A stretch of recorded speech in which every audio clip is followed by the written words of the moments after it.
How you doing, folks? My name's Barr and I work for an organisation called Start 360. You can check out Start 360 information on www.start360.org. Just a wee bit of information. We provide services to children, young people and adults who interface with the criminal justice and youth justice sectors and their families. We employ over 85 multidisciplinary staff and we work with about 24,000 people on an annual basis. So just a wee bit of background today. The peace process in Northern Ireland has been receiving financial support from the EU since 1989, and that's been both through the EU regional policy and the EU contributions to the International Fund for Ireland, better known as IFI. So following the recommendations from a Special Commissioning Task Force, the Peace 1 programme commenced in 1985 to 1999. And I can see the end pathways myself, and I'll give you a wee bit of information about that as we move forward. And it was approved on the 20th of July 1985, and in March 1989 the European Council decided that a special programme should continue until 2004, and that was under the name of the Peace 2 programme. So the programme was subsequently extended in 2006, and then Peace 3, covering the 2007-2013 programme period, carried on some of the priorities of previous programmes. And then we had all project activities ceasing on the 31st of December 2015, and a declaration of the programme's closure was submitted to the Commission on the 31st of March way back in 2017. So here we have it, a new programme, Peace 4, was established in 2014 to 2020 as we currently speak, and was officially launched on the 14th of January 2016. And it had a strong emphasis on investment targeted at your children and young people, and that's why I'm here today. So the objectives and priorities of that particular framework of the programme was to address the specific problems caused by the conflict with the aim of creating a peaceful and stable society. To this end, it builds upon two main priorities, and that's reconciling communities and contributing to peace. And it had four main objectives for the 2014 to 2020 period.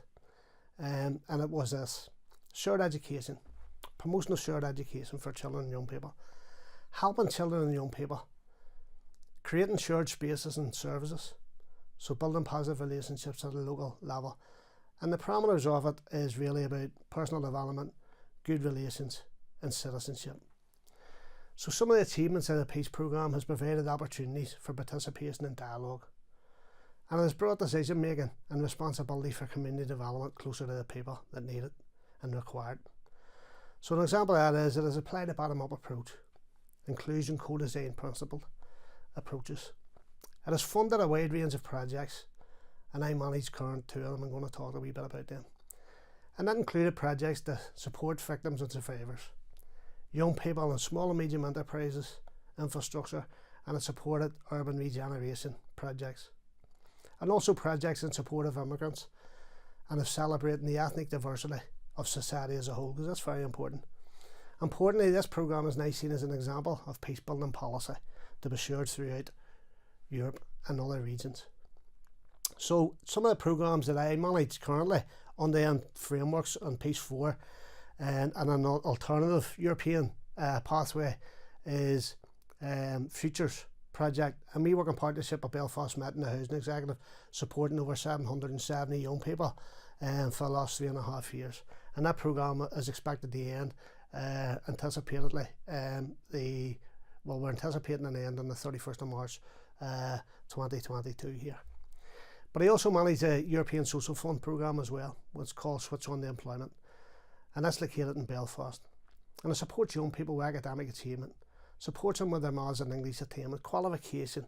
It gives them academic tender, improves their career choices for the future, and enables progressive pathways for them to move into mainstream education, training and employment. It creates an exposure to young people and other people outside their communities, and often it indirectly and directly disseminates a compartmentalised views. It's embedded sometimes with young people from areas of multiple deprivation, and certainly from areas of social need. So we know that Northern Ireland has benefited significantly from EU funding packages, and the UK's withdrawal raises concerns for longer term for a range of sectors in Northern Ireland. as well as for the peace process and cross-border cooperation beyond 2021.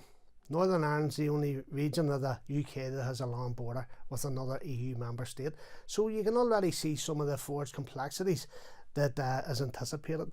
And we know currently, politically and other ways, it's a very sensitive issue and remains one for the people of the whole island. So the implications of Brexit for Northern Ireland, not that I'm a professional on it, but based on my own life experience and some research I've done, there's a couple of issues that we need to ensure that they remain steadfast in our thinking and considerations. So you have the issues of free movement within the country, and that looks at the common travel area. You're talking about customs controls and goods travelling between Northern Ireland and the Republic of Ireland. Big problems around distribution and cost. You have a cross-border trade tariffs and the custom union as well. You have the sensitivities that are evident over current months with checks and disruption of supply and additional cost, even redundancies of employment. You've security. We're talking about the prospect of the return of a hard border within Northern Ireland, an Irish sea border, the protocol, and all the current situations and challenges which are present within these areas.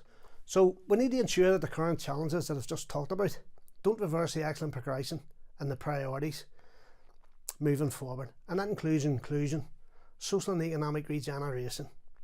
Children and young people must remain paramount moving forward to sustain the learning of the peace frameworks and the funding received to support economic regeneration and address some of the social and economic issues presented.